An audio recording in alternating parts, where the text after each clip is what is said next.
Iran को एक रात में तबाह बर्बाद कर दें, शायद वो रात कल ही की हो। ट्रंप की ईरान को एक बार फिर धमकी, कहा बुध की सुबह 5 बजे से 9 बजे तक ईरान को तबाह कर देंगे। डेडलाइन के बाद 4 घंटों में ईरान के तमाम बिजली घर पुल तबाह कर दिए जाएंगे। किसी के पास ऐसी मिलिट्री और असलहा नहीं जो अमेरिका के पास है। प्रेस कॉन्फ्रेंस करते हुए कहा कि अमेरिका ईरान में अपने हदाफ हासिल करने में कामयाब हुआ। गुज़िश्ता रोज अमेरिका ने तारीख का अहम ऑपरेशन अंजाम दिया। 200 अमेरिकी फौजी ईरान के अंदर लाए और पायलट को वापस लाए। अमेरिकी पायलट के रेस्क्यू ऑपरेशन में 21 लड़ाका हथियारों ने हिस्सा लिया। दूसरे रेस्क्यू ऑपरेशन में 155 अमेरिकी तैयारों ने हिस्सा लिया। इनमें 4 बमबार तैयारे, 64 फाइटर तैयारे, 48 रिफ्यूलिंग टैंकर्स और 13 रेस्क्यू एयरक्राफ्ट शामिल थे। रेत में फंसे अपने 2 बड़े तैयारे तबाह किए क्योंकि इसमें अहम सामान मौजूद था। रेस्क्यू ऑपरेशन में कोई जानी नुकसान नहीं हुआ। ईरान में 30 दिन के दौरान 10,000 से जायद जंगी परवाज़ी की गई। ईरान की दी गई तजावीज़ अच्छी हैं लेकिन अहम नहीं। मुआहदे के लिए अमेरिकी तजावीज़ अहम है। अगर मैंने फैसला किया तो ईरानी तेल पर कब्जा कर लूंगा। ईरान की तरफ से मुज़ाकरात करने वाले अफराद अच्छे हैं।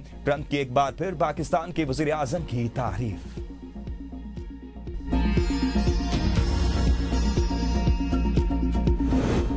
दुश्मन की तमाम साजिशें नाकाम होंगी। कत्ल और जराइम ईरानी मुसल्लह अफवाज को कमजोर नहीं कर सकते। सुप्रीम लीडर मुस्तफा खामनाई का ट्रंप को 2 टोक पैगाम। कहा ईरानी मुसल्लह अफवाज अपनी ऑपरेशनल सलाहियतों और दिफाई अज़म पर कायम है। ईरानी फौज पहले से ज्यादा मजबूत और मुत्तहिद है। शख्सियात को कत्ल करके ये ईरानी मुसल्लह अफवाज को कमजोर नहीं कर सकते। दुश्मन के हमलों का भरपूर जवाब दिया जाएगा। ईरान के इंतजामी ढांचे को नुकसान पहुंचाना नामुमकिन है। ईरान की साबित कदमी मुसल्लह अफवाज के अरकान लड़ते रहेंगे। ट्रंप की ईरान को पत्थर के दौर में भेजने की धमकी मुजरिमाना, पुलों, बिजली घरों और स्कूलों पर हमले बैन अक़वामी कवानीन की खिलाफ वर्जी है।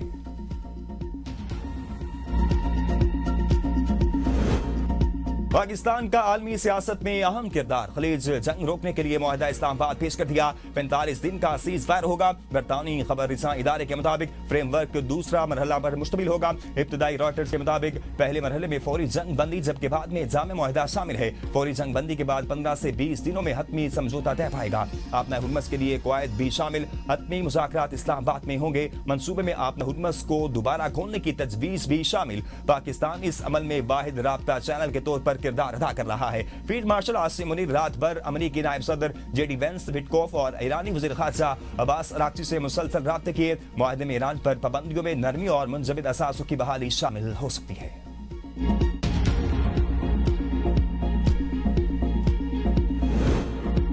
सिर्फ सीज फायर नाकाफी है। ईरान का जंग रोकने मुआहदे के हवाले से पाकिस्तान को जवाब अरसाल, मुस्तकिल हल और पाबंदियां खत्म करने का मुतालबा कर दिया। ईरान का फौरी जंग बंदी की बजाय एक जामे और मुस्तकिल हल पर जोर। ज़राए के मुताबिक ईरान के 10 निकाती मौक़िफ़ में खित्ते में जारी दुश्मनियों के खात्मे, आपना हुर्मस में महफूज आमदरफ्त, पाबंदियों के खात्मे और मुतासरा इलाकों की तामीर जैसे मुतालबात शामिल हैं। पाकिस्तान का सीज फायर के फ्रेमवर्क की तरदीद या तस्दीक से इनकार। तर्जुमान दफ्तर खारजा ताहिर हुसैन इंदराबी का कहना है कि हम इन मखसूस और इनफरादी मुद्दात पर तबसरे नहीं करते। हमारी तवज्जो इस बात पर है कि खित्ते में अमन का अमल जारी रहे। व्हाइट हाउस के एहलकार ने BBC को बताया कि सीज फायर का मंसूबा बहुत सी तजावीज में से एक है और ट्रंप ने इसकी मंजूरी नहीं दी। ऑपरेशन अबैक फेवरी जारी है।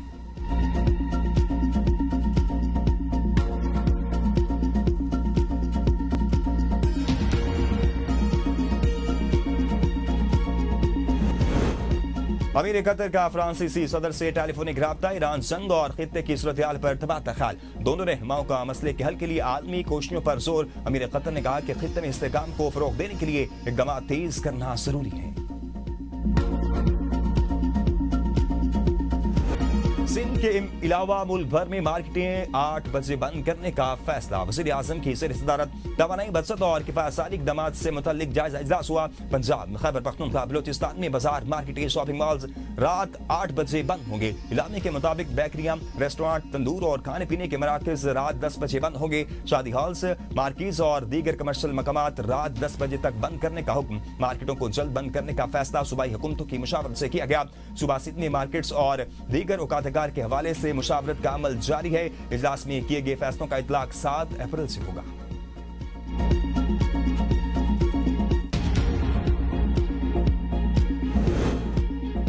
जंग के असरात से पूरी दुनिया मुतासिर हो रही है। अपना हुर्मुज़ बंद होने से दुनिया की सप्लाई चेन मुतासिर हुई। वज़ीर पेट्रोलियम अली परवेज मलिक का कौमी असम्बली में खिताब। कहा, हुकूमती पॉलिसियों की वजह से मुल्क में तेल की किल्लत पैदा नहीं हुई। भारत, श्रीलंका और दीगर ममालिक में किल्लत के बायस पंपों पर लाइनें लगी रहीं। पूरी दुनिया में तेल की कीमतों में कई गुना इजाफा हुआ। खाम तेल की कीमत तारीख की बुलंद सतह $170 फी बैरल तक पहुंच गई।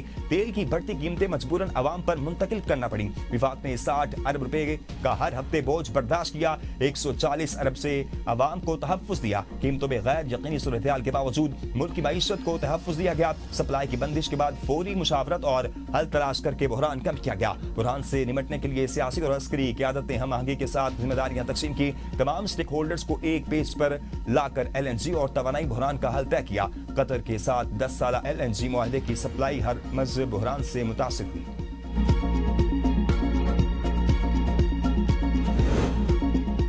वज़ीर पेट्रोलियम ने लंबी चौड़ी तकरीर कर ली, मगर ये नहीं बताया कीमत क्यों बढ़ाई। चेयरमैन PTI बैरिस्टर गोहर का कौमी असेंबली में खिताब। ये डेस्क बचाने का वक्त नहीं, ये बताने का वक्त है कि कीमतें क्यों बढ़ाई। दुनिया के 96 ममालिक में पेट्रोलियम मसनूआत की कीमतों में इजाफा हुआ। हमने नाइजीरिया से ज्यादा टैक्स लगाया। अवाम के चूल्हे बुझ गए। हुक्मरानों की ऐशियां कम नहीं हुई। वज़ीर आज़म ने ऐसे फैसले भी किए जिन पर काबीना को इत्मीनान में नहीं लिया।